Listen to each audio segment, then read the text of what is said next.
Dust shot out of a few windows far below the collapsing area. This dust is caused by extremely high pressure.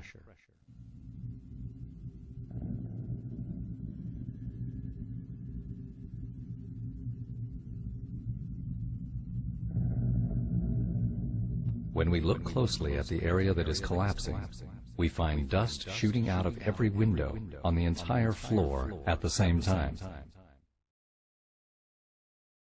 The towers had a steel frame, so the only way they could collapse is if thousands of joints were broken.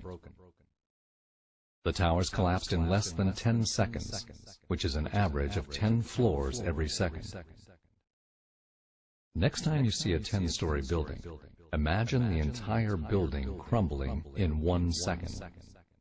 The only buildings that collapse this quickly are the buildings that are destroyed with explosives.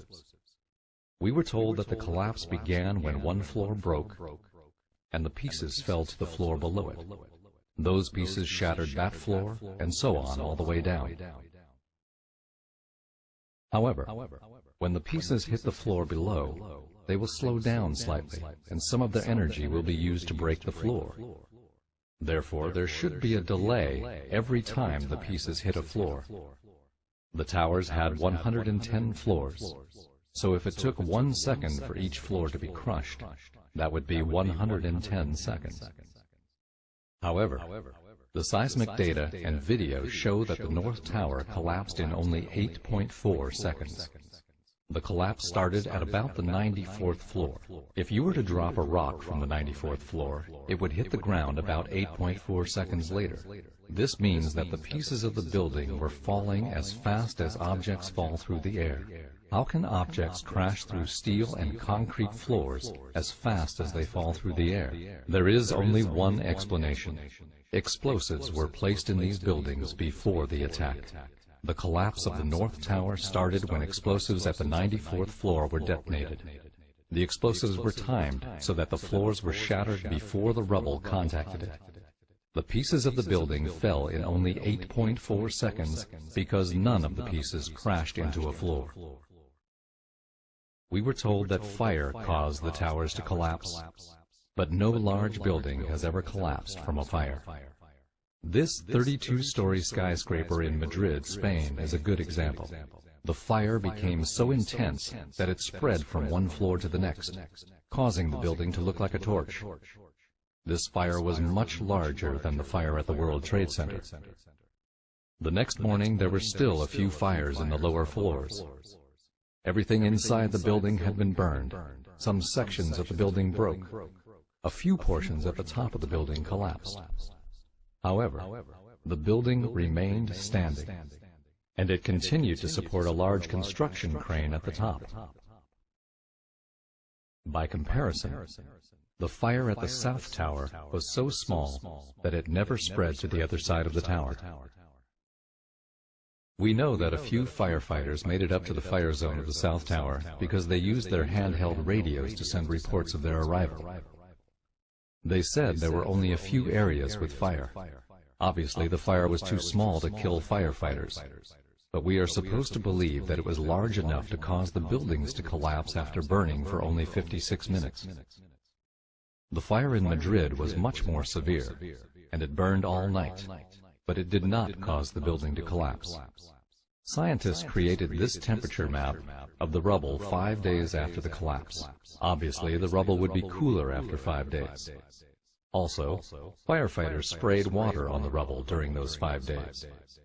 However, one location in the rubble of Building 7 was above the melting point of aluminum, and so was one location in the rubble of the South Tower. How can a building fall down and 5 days later the pieces are hot enough to melt aluminum? The presidents of 2 different companies that were cleaning up the area told Christopher Bolin that steel had melted at the bottom of the basements in the towers and Building 7. These incredible temperatures are more evidence that explosives were used. Explosives create very high temperatures. The extreme heat created by the explosives in the basements had nowhere to go since it was deep underground, and so it melted some of the steel. Another suspicious aspect of the attack is the collapse of Building 7. This was a 47-story building with a steel frame. It was not hit by an airplane. It was across the street from the towers. Late in the afternoon, this building collapsed. The U.S. government investigated the collapse of this building. After 7 months of investigating, their conclusion was that they have no idea why the building collapsed. A few months later, the landlord of Building 7, Larry Silverstein, announced on television that the fire department demolished Building 7. The government and the news reporters should have demanded that both Silverstein and the fire department explain what happened to Building 7, but nobody asked any questions. The collapse of Building 7 is identical to the collapse of buildings that are brought down with explosives. The explosives shatter the joints that hold the building together, and the building falls down at free fall speed. Dust is produced at the base in the building. There is a tremendous amount of evidence that the government was involved in the September 11 attack. We could spend days discussing all of it. Some of what we tell you is speculation, but some of it is scientific fact, and you cannot disagree with it. For example, pieces of a building cannot crash through steel and concrete floors as fast as they fall through the air. The fact that those towers collapsed in less than 10 seconds is proof that explosives had been used.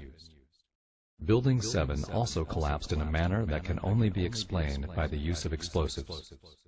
This is why the government says they do not know why Building 7 collapsed. Anybody who looks at this evidence and continues to insist that the government was not involved in the September 11 attack is simply having a difficult time facing the possibility that the government could commit such a crime. Another reason it's difficult to believe that the government created the September 11 attack is because none of the major news agencies are talking about it. Some reporters refuse to talk about explosives in the World Trade Center because they are afraid to expose the crimes of the American government.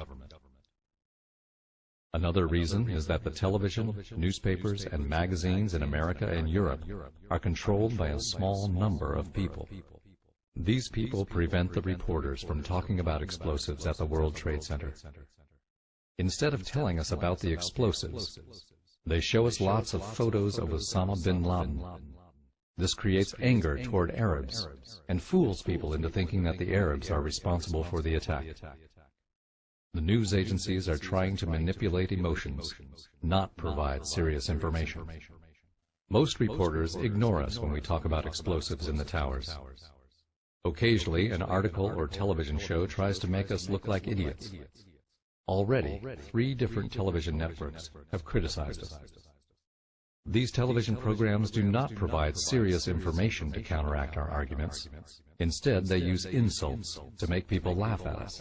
This book, Painful Questions, has been available for almost 3 years, but it was ignored by the conventional magazines and television shows until Jimmy Walter began advertising it. This is a portion of one of his full-page advertisements. Here is how Penn and Teller introduced Jimmy Walter. And then there's this asshole. Man, that's way too soft. Let me try that again.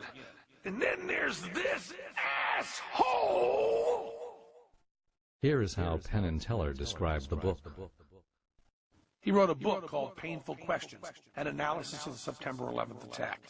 We show you the cover because if you ever see anyone carrying it, push them down a flight of stairs.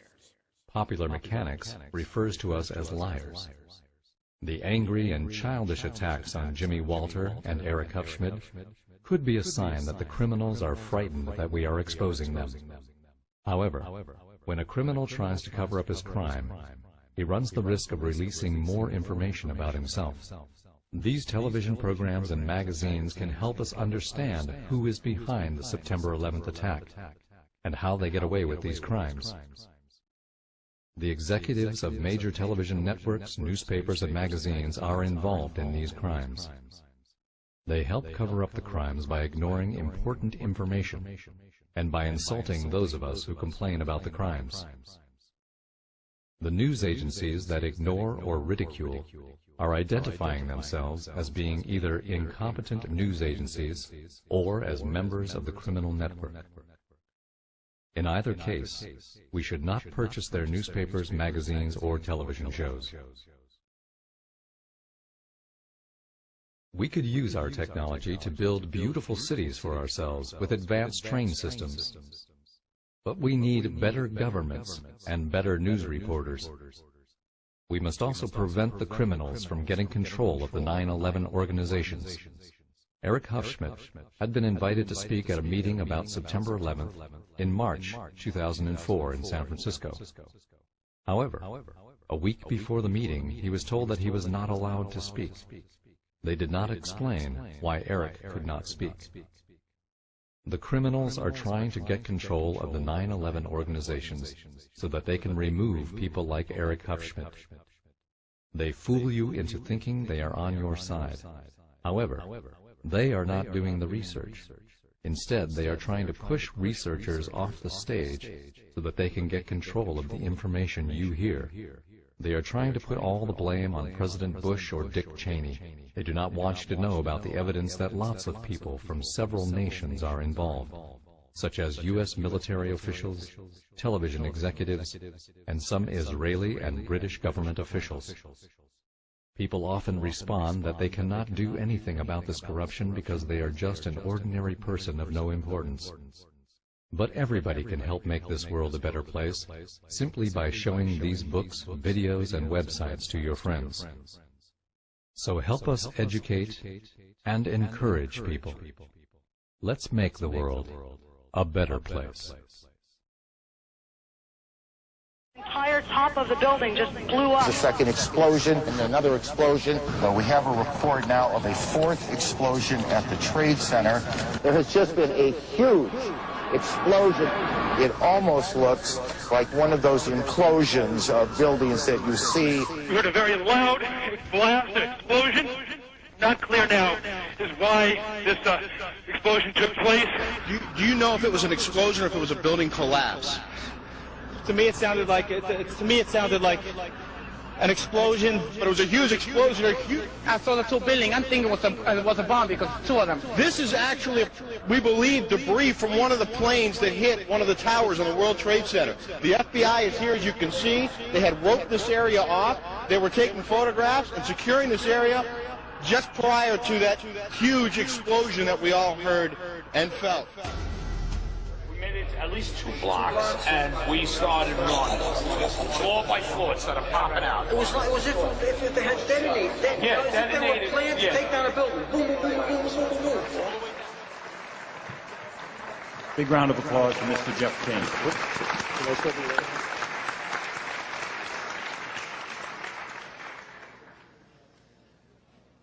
Okay. I studied physics at MIT. I did electrical engineering for about 8 years. I've had quite a bit of practical engineering experience. When I first saw the collapses, I was absolutely convinced that they were not spontaneous. One of the first things that I did was to speak with one of my patients, who is a retired Army Corps of Engineers fellow who's done a lot of demolition and construction. Showed him some of the public source videos that are available of it, and he immediately pointed out that there were squibs, which represent little puffs of smoke essentially coming out of the buildings initially, which were clearly a sign of controlled demolition. He had no opinions beyond that, but he said without doubt that it was controlled demolition. That sort of set me on the path of continuing to examine it and trying to gather as much evidence as I could. And the question I pose, what don't we know and why don't we know it, is sort of addressing the fact that at this point we still do not really have a meaningful explanation for what happened to the building.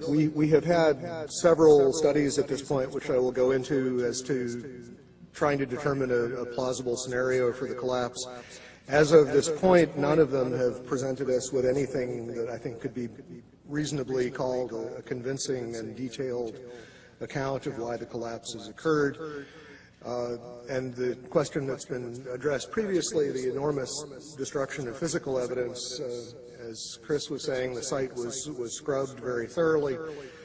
Out of the entire mass of the buildings that were destroyed, the National Institutes of Standards and Technology, who are now doing the ongoing investigation, managed to save about 200